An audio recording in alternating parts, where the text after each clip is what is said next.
Hello বন্ধুরা, good morning. আজকে আমরা সারাদিন এই কাজ করবো আমি ভাবতেও পারিনি। আজকে আমার এই সাইডে 2 নম্বর দিন, মানে ডে 2। আর আজকে আমাদের এই 2 নম্বর দিনে কিন্তু কলমগুলো খাড়ো করবো, আর তার আগে আমরা নিচে পিসিসি করবো। তার লেবার ছিল না, তাই আমি এখানে মশলাগুলো মাখাচ্ছিলাম। মশলা মাখা কমপ্লিট করে চলে আসলাম। তো এবার আমাকে বলছে তুই নিচে নাম, নিচে নেমে পুরোপুরি ঢাল। তো আমি বলছিলাম আমি মশলা মাখিয়ে দেবো, আমি এখন তোদেরকে এনে দিচ্ছি, তোরা ঢাল। তো বলছে না, তোকেই ঢালতে হবে। তাই এখানে আমি এখন ঢালবো বলে নিচে নেমে গেলাম। কলমের গাড্ডায় নেমে গেলাম পিসিসি ঢালতে। আর এই যে দেখতে পাচ্ছ আমাদের দুর্মুজটা কত স্পেশাল। পিসিসি করতে করতে দেখি উপরে প্লেন যাচ্ছে, আর প্লেন দেখে কিন্তু আমার মনে পেয়ে গেল যে আমাদেরও টিকিট বুক করতে হবে। আর তাই আমি টিকিট বুক করতে গেলাম, আর টিকিটের প্রাইস দেখে কিন্তু আমার পুরোপুরি ফেটে গেল।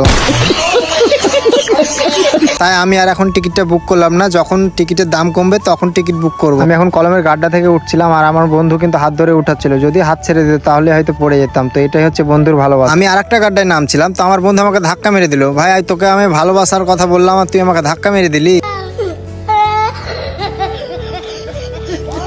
দেখো, বন্ধু মানেই মজা, বন্ধু মানেই ভালোবাসা, বন্ধু মানেই আনন্দ, আর বন্ধু মানেই কিন্তু বাঁশ। এটা আমার বন্ধু আমাকে মজা করেছে, জাস্ট এটা কোনো সিরিয়াস ভাবে করে। কে কে বন্ধুর কাছে বাঁশ খেয়েছো কমেন্টে জানাও। আমিও তো একটা বন্ধুর কাছে বাঁশ খেয়েছি, মানে আমার সাথে বিশ্বাসঘাতক করেছে। একজন বিশ্বাসঘাতক করেছে বলে যে সব বন্ধুই খারাপ তা না, আমার সব বন্ধুই ভালো। সেও ভালো ছিল, হঠাৎ এরকম বিশ্বাসঘাতক করবে আমি নিজেও বুঝতে পারি। আরো এইসব কথা বাদ দিই, তো মেন কথায় আসি। তো এই যে এখানে আছে আজকে 10টা কলম, আর এই তো কলমগুলো বসছেই, কিন্তু আমাদের কাজ ছুটি হয়ে যাবে আজকে। এই যে এটা আমাদের রুম, এই রুমে আমরা থাকি। এটাকে চেন্নাতে বলে কোঠা রুম। এখন কিন্তু প্রায় দুপুর 12:30 মতো বাজার, অনেক কিন্তু রোদ পড়েছিল, তাই এখানে রড কিন্তু গরম হয়ে গেছিল। তাই আমি হাত মোজা নিয়ে নিয়েছিলাম কলমগুলো এখন নিয়ে যাব বলে। দুপুরে খেতে যাওয়ার আগে কিন্তু আমরা 2টো খাঁচা বসালছিলাম, আর এখন বাজে 3টা। আর এখন এসে কিন্তু আমরা 7টা খাঁচা বসালাম, আর 7টা মানে টোটাল 9টা। 9 নম্বর খাঁচাতে যে এরকম ভাবে ঘুমিয়ে পড়বে একজন আমি ভাবতে পারিনি। মানে কাজ হয়ে গেছে অনেক তাড়াতাড়ি, তাই কিন্তু নিচে গাড্ডাতে ঘুমিয়ে গেছে। এখন কিন্তু বিকাল 3:30 বাজার, আমাদের টোটাল 10টা খাঁচা বসা হয়ে গেছে। আর আমাদের ঘরটা কিন্তু অনেক নিচু, বৃষ্টি হলে কিন্তু ঘরে জল ঢুকে। তাই এখন ইট দিয়ে আর মাটি ভরে উঁচু করবো। তাই এখন চলো ঘরের কাজগুলো করি। এই যে এই কোঠা রুম, মানে এই রুমটা যদি একদিন বৃষ্টি হয়ে যায় তলা দিয়ে কিন্তু জল ঢুকে অনেকটাই জল হয়ে যাবে। তাই কিন্তু সাইড দিয়ে তিরপাল মেরে দিলাম, আর মাটি ভরে কিন্তু ইট দিয়ে এরকম গোছে নিলাম। আজকে আমরা অনেকটা খুশি, কারণ যদি রাতে বৃষ্টি হয় তাহলে কোনো সমস্যা হবে না, জল আর ঢুকবে না। তাই এখানে আমি আর আহমেদ কিন্তু ইট নিয়ে ঘরের দিকে যাচ্ছিলাম, ঘরে যেয়ে রাখছিলাম, আর ঘরের ভিতরে একজন কিন্তু গোছাচ্ছিল। টোটাল আমাদের ঘরের কাজ হয়ে যাওয়ার পরে কিন্তু আমরা এখন পুকুর যাচ্ছিলাম গোসল করবো বলে। আর এই যে আমাদের ছোট্ট কোঠা রুম, আমরা কিন্তু পুকুরের কাছে চলে আসলাম। আর পুকুরের কাছে এসে আহমেদ কিন্তু ভিডিও স্টার্ট করে দিয়েছিল। আর আমরা এই পুকুরে গোসল করি, আর এই পুকুরটা অতটাও চিকন না, তবুও কিছু করার নেই, আমাদেরকে এই পুকুরে গোসল করতে হবে। পুকুরে আসার পর যে এত সুন্দর একটা ভিউ দেখবো আমি ভাবতে পারিনি। তো চলো তোমাদেরকে ভিউটা দেখাই। এই যে দেখতে পাচ্ছ কত